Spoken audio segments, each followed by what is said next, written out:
Tengah je dia jalan dalam hutan nak menuju ke rumah dia tu, tiba-tiba dia ternampak macam sekilas pandang gitu.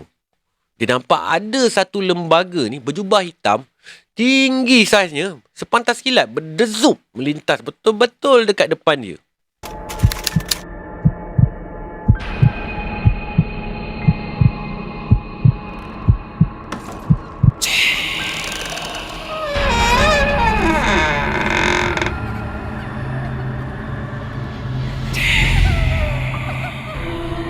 اللهم صل على سيدنا محمد وآله وصحبه وسلم. Bismillahirrahmanirrahim. Allahumma salli ala Sayyidina Muhammad wa ala ali Muhammad. Assalamualaikum warahmatullahi wabarakatuh. Salam sejahtera, salam satu Malaysia dan salam satu Nusantara. Selamat kembali ke Malam Mistik. Apa khabar korang semua? Nama aku Anas Rahmat, storyteller yang menghantui malam sunyi anda. Belakangan ni aku banyak terima cerita-cerita daripada korang ni, cerita pengalaman seram korang.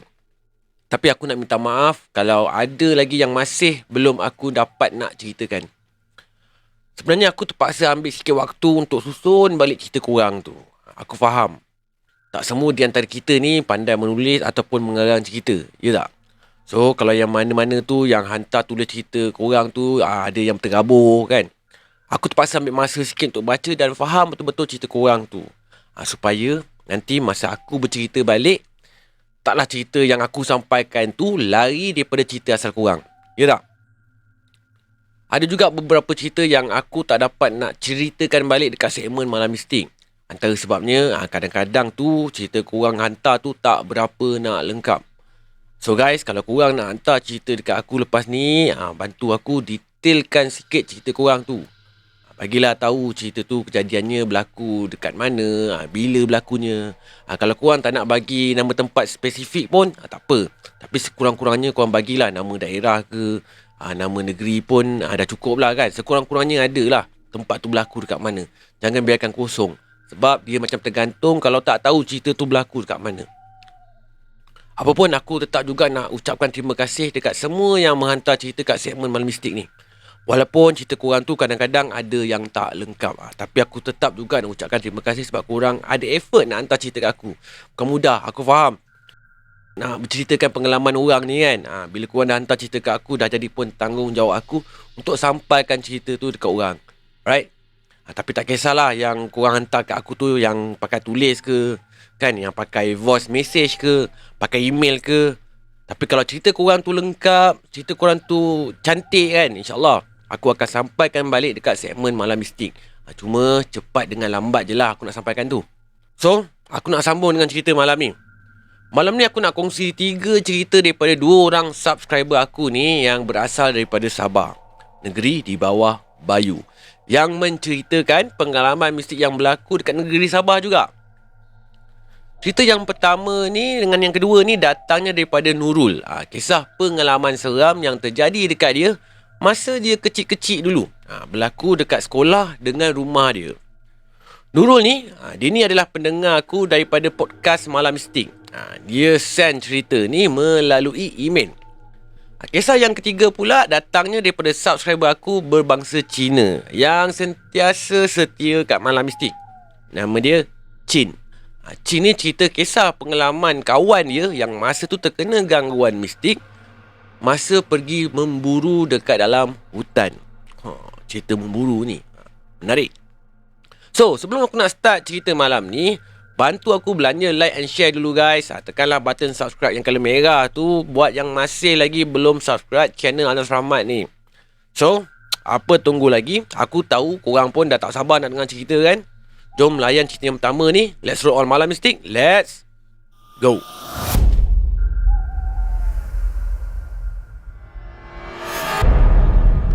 Kisah ni berlaku pada tahun 1995. Masa tu, si Nurul ni dengan keluarga dia ni baru je pindah ke Sabah selepas 4 tahun ayah dia ni bekerja dekat negeri Sarawak.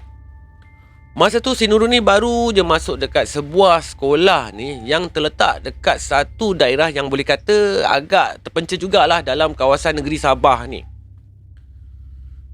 Jarak rumah Nurul dengan sekolah ni taklah berapa jauh sangat. Lebih kurang 30 minit je berjalan kaki. Masa awal-awal masuk kat sekolah tu, memang banyak jugalah dia dengar kisah pasal hantu kat sekolah tu daripada kawan-kawan yang satu sekolah dengan dia. Ramai jugalah kawan-kawan sekelas dia ni yang dah pun berpengalaman jumpa dan dengar kisah hantu dekat sekolah tu. Terutamanya dekat area tandas perempuan sekolah tu. Antara sebab yang membuatkan sekolah tu macam seram-seram sikit tu, sebabnya kedudukan sekolah tu tak jauh pun daripada pantai dengan kawasan Payi Bakau. Dan kebetulannya juga, tandas perempuan sekolah tu letaknya paling hujung sekali. Lepas tu bersebelahan pula dengan kawasan Payi Bakau tu. Menjadikan memang seram lah kalau nak pergi ke tandas tu sorang-sorang kan. Walaupun waktunya siang. Sebab kawasan tu sendiri pun suasananya pun memang suram je. Tapi si Nurul ni, sepanjang dia bersekolah dekat situ, tak pernah lagi lah dia terkena dengan benda-benda seram tu sepanjang dia pergi ke tandas tu. Tapi dia beritahu dia ada pengalaman lain diganggu perkara mistik masa dia dekat sekolah tu. Si Nurul ni cerita, dia masih ingat lagi masa kejadian tu dia dalam pertengahan darjah 3. Sesi persekolahan masa tu sesi petang. Maksudnya habis sekolah dalam pukul 5.20 petang. Masa macam tu kiranya dah nak masuk waktu maghrib lagi lah kalau dekat Sabah ni. Sebab kalau kat Sabah ni waktu maghribnya masuk dalam pukul 6 petang. Kelas si Nurul ni pula yang paling atas sekali kat tingkat 3. Lepas tu paling hujung sekali. Masa tu dah nak hampir habis masa persekolahan dah. Tapi cikgu pula tak masuk ke kelas sebab dia ada urusan tertentu yang nak kena settle. Jadi kelas memang bising lah kan. Sebab tak ada cikgu yang mengawas. Budak-budak semua disuruh buat kerja sendiri sementara tunggu waktu sesi persekolahan tu nak habis. Kebetulan pula masa tu hujan memang lebat, menjadikan suasana dan cuaca jadi makin gelap. Guruh pula berdentum-dentum bunyi dia. Tengah masa tu si Nurul ni tengah rancak bersembang dengan kawan-kawan dia. Tiba-tiba diorang ni tersentak dengan bunyi guruh yang berdentum kuat. Berdempum. Lepas tu dengan tak semena-mena pula ada bunyi suara mengilai-ngilai macam mengiringi bunyi guruh tu. Bunyi mengilai tu bukan Nurul seorang je yang dengar. Satu kelas pun dengar sama. So automatik lah satu kelas semua terdiam sekejap. Bunyi mengilai tu betul-betul kuat bunyi dia. Datangnya betul-betul dekat atas bumbung kelas si Nurul ni. Budak-budak kelas si Nurul ni masing-masing pun dah mula cuak dah. Lepas tu diorang pun semua terdiam. Lepas tu tengok je muka sama sendiri je. Masa ni adalah yang mukanya memang dah pucat lesi dah sebab dah cuak kan. Dah macam tak ada darah dah muka pun ada juga. Sebab dah takut sangat dah. Yelah kan masa tu pun masing-masing pun masih budak lagi. Baru je dia darjah 3. Memanglah dia punya takut tu memang tak kronik lah. Tak lama lepas tu loceng sekolah pun berbunyi. Menandakan waktu persekolahan pun dah habis. So apa lagi lah, kelam kabut lah Nurul ni dengan kawan-kawan dia ni lari tinggalkan kelas. Lintang pukang. Masing-masing pun semuanya takut nak jadi orang yang last duduk dalam kelas tu. Esoknya adalah kawan-kawan si Nurul ni pergi tanya dengan budak kelas sebelah sama ada diorang ni ada tak dengar bunyi yang Nurul dengan budak-budak kelas dia ni dengar semalamnya. Tapi diorang cakap diorang semua langsung tak dengar bunyi apa-apa pun. Bunyi mengilai tu tak ada pun orang dengar. Maksudnya cuma budak-budak kelas si Nurul ni je yang dengar suara mengilai tu. Nurul ni bagi tahu so far itu je lah gangguan yang dia sendiri pernah hadapi sepanjang dia bersekolah dekat situ. Sebenarnya banyak lagi perkara-perkara seram lain yang pernah berlaku dekat budak-budak sekolah dia tu. Kalau takat kes histeria tu tak usah cakap lah. Dah memang banyak kali pun berlaku dekat sekolah dia tu. Tapi Alhamdulillah lah kan, cuma dia je tak pernah alami perkara-perkara macam tu dekat dia. Kalau cakap pasal sekolah ni memang tak boleh nak nafikan lah. Lagilah kalau kawasan sekolah dekat kawasan Sabah ni kan, yang memang kita sendiri maklum, kawasannya banyak lagi yang terpencil-terpencil ni. Betul tak? Bila sebut pasal seram sekolah ni, auto seram pula aku ni. Alright, kalau tadi aku dah ceritakan kisah kejadian seram masa Nurul ni dekat sekolah dia tu, aku nak sambung kisah kejadian seram yang berlaku dekat Nurul ni masa dia dekat rumah yang baru dia pindah dekat Sabah tu pula. Kita sambung terus cerita Nurul yang kedua ni guys. Let's go.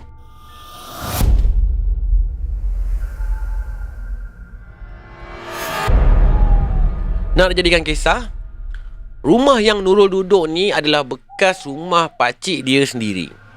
Rumahnya ala-ala rumah papan style kampung dan letaknya rumah tu betul-betul dekat atas air. Dengan jambatan kayunya yang betul-betul menghubungkan antara satu rumah dengan rumah yang lain. Maksudnya rumah dia ni yang menghubungkan antara rumah dengan rumah adalah jambatan kayu. Bawah ni air guys. Nurul ni cakap rumah tu taklah hebat mana pun. Tapi walaupun taklah hebat atau gah mana pun rumah tu, diorang sekeluarga ni tetap jugalah rasa bersyukur dapat tinggal dekat rumah tu. Lagi pula diorang ni tak bayar apa-apa sewa pun dekat rumah tu. Kisahnya, Nurul ni dia bersekolah agama pada waktu pagi. Tengah hari pula barulah dia ke sekolah kebangsaan. Oleh kerana dia akan menumpang pakcik dia tu untuk ke sekolah agama setiap pagi, jadi nak tak nak dia kenalah bangun pagi untuk bersiap awal ke sekolah. Sebab diorang ni akan bertolak daripada rumah tu seawal pukul 6 pagi. Sebab pakcik dia ni bukan takat hantar Nurul je pergi sekolah, tapi dia kena hantar anak-anak dia yang lain juga pergi sekolah yang lain. Tak sama sekolah dengan Nurul. So nak tak nak kenalah dia bergerak daripada rumah tu awal pagi sikit. Kebetulannya pada hari kejadian tu, si Nurul ni tersedar terlebih awal pula. Lebih kurang pukul 4.30 pagi masa tu dia dah terbangun dah. So dia pun teruslah siap-siapkan iron baju sekolah dia tu untuk dua-dua sesi persekolahan sekaligus. Sekolah agama pada waktu pagi, sekolah kebangsaan waktu petangnya pula. Tengah dia kusyuk sangat menggosok baju kat ruang tamu rumah dia tu, tiba-tiba dia terdengar macam ada bunyi. Seolah-olah macam bunyi orang berkawat kat atas jambatan kayu kat rumah dia tu. Dia boleh dengar dengan jelas bunyi tapak kaki tu berjalan, berderap-derap macam orang berkawat. Dari hujung belakang rumah dia tu sampailah bunyi tu akhirnya sampai betul-betul depan pintu rumah dia. Bunyi derap kayu tu memang menyeramkan, kata si Nurul ni. Memang dia takkan boleh lupa pun. Sebenarnya sebelum masuk ke kawasan kampung tu, memang ada satu tugu peringatan untuk pejuang-pejuang yang gugur masa zaman penjajahan Jepun dulu. Lepas tu pula, tak jauh daripada kawasan kampung dia tu, memang ada satu kawasan perkuburan lama. Si Nurul ni, dia pun tak pasti kalau ada kaitan ke ataupun tidak dengan apa yang dia dengar masa tu. Tapi yang pasti, memang jelas dia dengar bunyi tu seolah-olah macam ada orang yang berkawat dekat depan rumah dia. Masa mula-mula tu, dia ingat ada jiran-jiran yang bangun awal pagi nak pergi kerja, lepas tu lalu kat jambatan sebelah rumah dia tu. Tapi makin lama, bila dia makin amati betul-betul bunyi tu, terasa macam makin seram pula. Sebab bunyinya tu macam seragam je tau. Seolah-olah memang macam bunyi orang berkawat kan. Bunyi ramai-ramai berjalan, prak, prak, prak, prak, bunyi macam tu. Lagipun depan rumah dia tu bukanlah laluan utama untuk ke jalan besar pun. Bunyi kaki berkawat tu makin lama makin dekat sehinggalah sampai depan pintu rumah dia. Si Nurul ni masa tu dia cubalah abaikan bunyi tu. Sambil-sambil tu sambillah dia berdoa dalam hati dia. Tapi bila bunyi berderap tu sampai betul-betul kat depan rumah si Nurul ni, dia tak berhenti terus. Tapi dia terus je berbunyi seolah-olah macam orang tengah berkawat tapi jalan setempat. Tapi setempat je, tak bergerak lagi dah. Dia stop betul-betul depan pintu rumah si Nurul ni. Akhirnya bila azan subuh berkumandang tu, bunyi tu pun terus berhenti. Masa ni si Nurul ni terasa lega jugalah kan hati dia bila bunyi tu dah berhenti. Tapi yang bestnya, bila habis dia azan, bunyi tu sambung balik. Makin berderau lah jantung si Nurul ni masa ni. Bila dia pun dah hampir siap nak gosok baju sekolah dia tu, tapi dia masih lagi berdiri dekat tempat yang sama tu. Tak bergeranjak pun daripada tempat dia berdiri tu. Bulu roma pula masa memang dah memang dah ni. Dah seram sangat dah ni. Si Nurul ni, dia boleh dengar anjing sebelah rumah dia tu mula menggonggong. Kung, kung, kung. Lepas tu dia menyalak. Panjang je mendayu bunyi menyalak dia. Seolah-olah macam anjing tu nampak sesuatu betul-betul kat depan rumah si Nurul ni. Kecil besar je jantung Nurul masa ni. Dengan tiba-tiba ayah si Nurul ni bangun. Lepas tu terus dia tegur si Nurul yang masa tu masih lagi berdiri tegak dekat ruang tamu dekat meja iron baju tu. Serentak dengan tu jugalah bunyi yang menderap tadi tu hilang terus. Masa ni si Nurul betul-betul rasa lega dah bila bunyi tu dah pun berhenti. Dia pun ceritakanlah apa yang terjadi pada dia dekat orang tua dia. Tapi orang tua dia ni cakap mungkin bunyi jiran sebelah agaknya yang jalan untuk pergi ke kerja agaknya. Mungkin lah. Tapi sebenarnya memang Nurul ni yakin apa yang dia dengar tu bukan bunyi tapak kaki jiran sebelah rumah dia. Mungkin orang tua dia tu hanya nak sedapkan hati si Nurul ni je. Tu yang dia cakap macam tu agaknya. Mungkin lah kan. Sebenarnya bukan itu je perkara seram yang berlaku dekat rumah yang Nurul ni duduk. Ada lagi kes lain. Ada satu kejadian tu. Si Nurul ni ingat lagi lah. Masa tu malam Jumaat. Waktu tu tengah maghrib.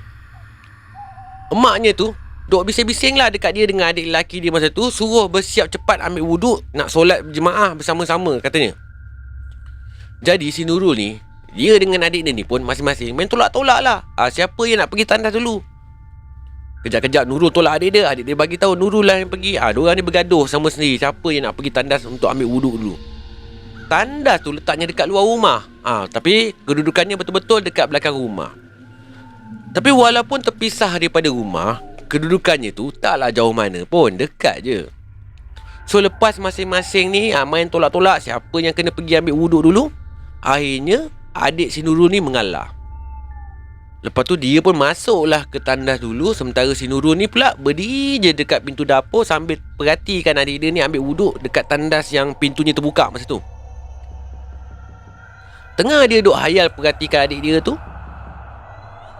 tiba-tiba dia terdengar sayup-sayup dia bunyi suara perempuan mengilai. Bunyinya tu panjang tapi melirit aja. Si Nurul ni agak adik dia pun dengar juga. Sebab tu dia boleh nampak dengan tiba-tiba je adik dia ni berlari macam lipas kodong lepas dia ambil wuduk tu. Lepas tu dia tinggalkan si Nurul ni seorang-seorang je kat situ. Si Nurul ni pun apa lagi? Teruslah dia pun kelam kabut lah ambil wuduk. Lepas tu cepat-cepat berlari masuk dalam rumah. Memang tak tunggulah kan. Memang sejak daripada hari tu diorang berdua beradik ni memang dah tak berani lah nak stay lama-lama dekat tandas time maghrib ni.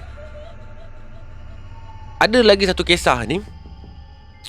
Adik perempuan dia yang berumur 3 tahun masa tu pernah tertegur juga dekat rumah tu. Kebetulan masa kejadian tu ayah dia ni kena kerja outstation. Masa tu waktu maghrib, non-stop adiknya tu tak berhenti-henti menangis. Lepas tu merengek-rengek je, meronta-ronta je.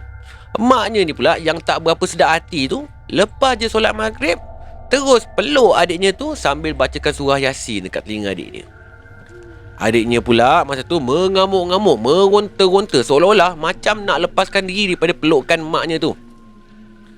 Si Nurul ni dengan adik-beradik dia yang lain ni hanya perhati je emaknya daripada jauh. Perhatikan emaknya tu yang tengah struggle peluk adik dia tu yang huru-hara sambil baca surah Yasin.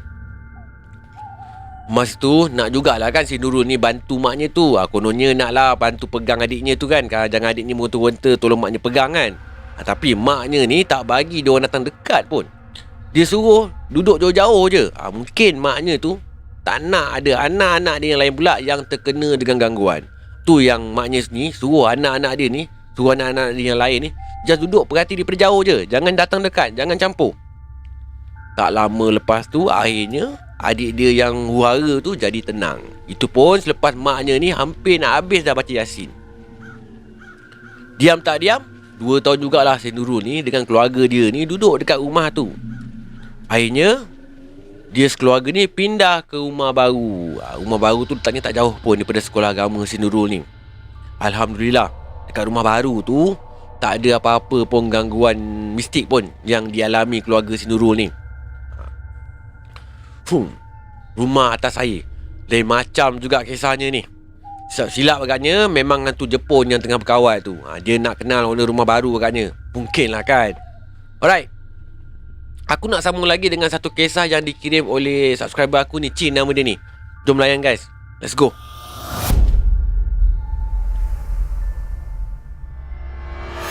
Kisah ni berlaku sekitar tahun 2010. Dekat kawasan sekitar pedalaman Kota Belud, Sabah.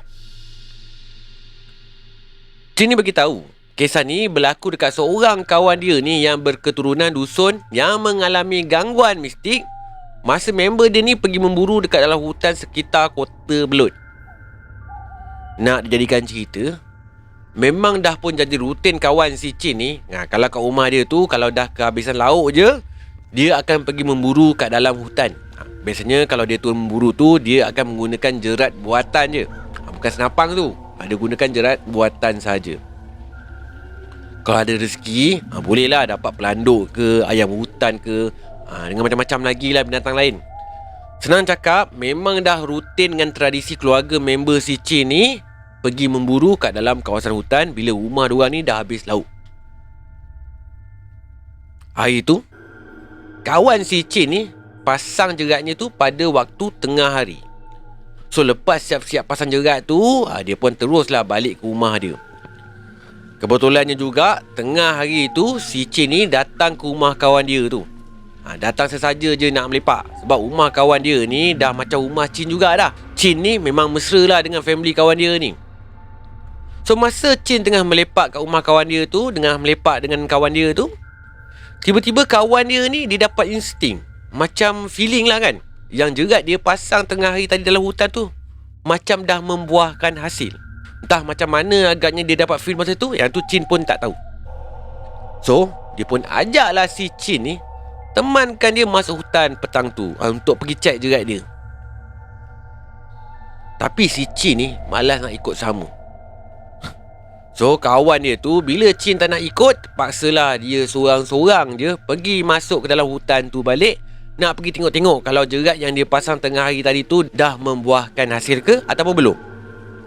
Masa tu jam dah pun lebih kurang pukul 5 petang. Masa tu masa dia nak melangkah kaki nak masuk ke dalam hutan tu. Sampai-sampai kat tempat yang dia pasang jerat tu, dia tengok seekor pelanduk dah terkena dah jerat dia tu. Dia pun apa lagi, punyalah seronok lah kan, happy lah kan bila tengok dah ada hasilnya dekat jerat dia. So dia pun tak tunggu lama, terus dia sembelih je pelanduk tu. Lapah-lapah daging pelanduk tu terus masukkan ke dalam wakit yang dia kendong. Korang tahu tak wakit tu apa? Ni namanya wakit. Dia macam backpack lah senang cakap, tapi diperbuat daripada rotan. Kalau kat kawasan Brunei tu diorang panggil benda ni takiding. Back to the story. Lepas diisi daging-daging pelanduk tu kat dalam wakit yang dibawa tu, dia pun bergegas lah menuju balik ke rumah dia. Perjalanan balik daripada tempat tu menuju ke rumah dia tu mengambil masa lebih kurang 1 jam jalan kaki. Lebih kurang macam tu. Waktu dia on the way nak balik tu, masa tu hari dah pun petang, dah nak menuju ke maghrib pun. Suasana dalam hutan pun memang dah mula gelap dah. Dah macam suram-suram je keadaan masa tu dalam hutan. Tengah je dia jalan dalam hutan nak menuju ke rumah dia tu, tiba-tiba dia ternampak macam sekilas pandang gitu.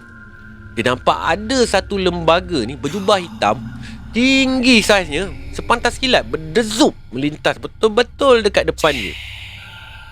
Makhluk apa pula yang melintas depan dia ni? Fikir hati kawan si Chin ni.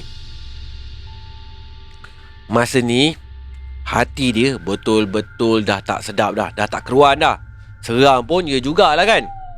Kebetulannya pula hari tu dia seorang-seorang je dalam hutan tu. Kebiasaannya dia akan pergi dengan ayah dia, memandangkan ayah dia ada urusan lain. Lepas tu pula si Chin pula tak nak ikut dia. So nak tak nak, dia seorang-seorang je lah kena hadap benda-benda ni dalam hutan tu. So dalam keadaan yang tak berapa nak sedap hati dia tu, dia pun teruskan juga perjalanan dia nak balik tu. Tapi tak lama lepas tu, dengan tiba-tiba dia terasa wakit yang dikendong kat belakang dia tu terasa macam ada orang yang tarik daripada belakang. Makin lama makin berat wakit tu, sampai kan bahu dia ni terasa pedih sangat. Sampai ke merah dah baru dia tu, macam nak melecet dah. Kali ni dia betul-betul dah rasa tak sedap hati lagi dah. Dia tahu dah, memang ada yang tak kena dah ni. Memang ada sesuatu dah ni. Dengan tiba-tiba barulah dia teringatkan pesan ayah dia. Ayah dia pernah pesan, kalau bawa daging mentah berdarah dalam hutan ni, mesti kena potong sikit, lepas tu tinggalkan dekat situ juga. Umpama macam belanja sikit lah hasilnya tu dekat penunggu hutan tu. Lepas kawan si Cina teringatkan pesan ayah dia tu, so cepat-cepatlah dia berhenti kejap dekat dalam hutan tu. Lepas tu dia pun potong sikit secebis daging tu. Lepas tu dia letak je dekat mana tempat dia berhenti tu. Lepas tu dia pun cakaplah dalam hati dia ni, ini bahagian kau.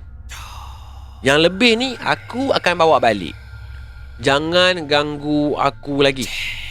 Jangan ikut aku balik. Lepas tu teruslah dia kelam kabutlah balik menuju ke rumah dia tu. Lepas daripada dia buat macam tu, sampai ke rumah pun dia dah tak diganggu lagi dengan mana-mana benda atau mana-mana makhluk pun. Sampai-sampai kat rumah, si Chin ni dia boleh nampak yang muka kawan dia tu memang nampak panik, memang nampak pucat. Lepas tu macam kelam kabut je kawan dia masa tu.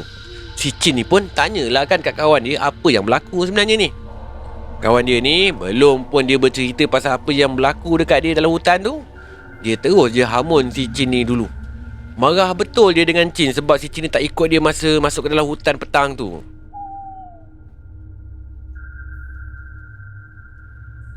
Berakhir dah 3 kisah mistik yang berlaku dekat negeri Sabah yang disampaikan oleh 2 orang subscriber aku yang datangnya daripada Sabah juga. Bercakap pasal negeri Sabah ni, aku pernah sampai ke Sabah ni atas urusan kerja. Berkali-kali jugalah aku pernah sampai ke Sabah ni. Masa tu aku ditempatkan dekat Kudat, dekat daerah Pitas, antara kawasan termiskin dekat negara Malaysia ni. No offense guys, bukan aku nak kutuk, bukan aku nak cakap apa, tapi memang itulah hakikatnya. 2 minggu jugalah aku kat sana. Jangan tanya aku buat kerja apa kat sana. Tapi yang pasti aku ditempatkan betul-betul dekat kawasan pedalaman Sabah ni. Aku tak nak sebutlah kampung apa. Cuma masuk aku dekat sini, aku sendiri pernah nampak keadaan dekat sini macam mana bentuknya. Aku sendiri pernah lihat rupa bentuk muka bumi Sabah ni macam mana keadaannya. So bila aku dengar cerita daripada Nurul dengan Chin ni, so aku senanglah terbayang dalam otak aku ni macam mana keadaannya ni. Tapi sejujurnya lah kan, aku suka pergi Sabah. Masyarakatnya tu baik-baik je, ramah, sopan, tempatnya pun tak usah cakap lah, cantik-cantik. Banyak tempat lagi yang masih terjaga dan tak diterokai, menjadikan Sabah ni tempat yang aku sentiasa rindu untuk sampai. InsyaAllah kalau ada rezeki nanti aku akan sampai lagi kat Sabah ni. InsyaAllah, doa-doakan. So, sampai sini je Malam Mistik kali ni. Jangan lupa guys, subscribe channel Anas Rahmat ni. Kalau yang mana masih lagi belum subscribe channel aku tu. Alright? Jangan lupa add lah aku sekali dekat Instagram dengan TikTok aku ni. Terima kasih juga buat korang semua yang mendengar cerita aku ni sampai habis. Sama ada seram ataupun tidak cerita aku kali ni, korang judge lah sendiri. Jangan lupa tinggalkan komen dekat bawah ni. Alright? Hingga kita jumpa lagi di Malam Mistik yang akan datang. Korang kena jaga diri korang baik-baik. Ingat tu pesan aku. Assalamualaikum warahmatullahi wabarakatuh. Salam sejahtera, salam satu Malaysia dan salam satu Nusantara. Goodbye. Malam Mistik.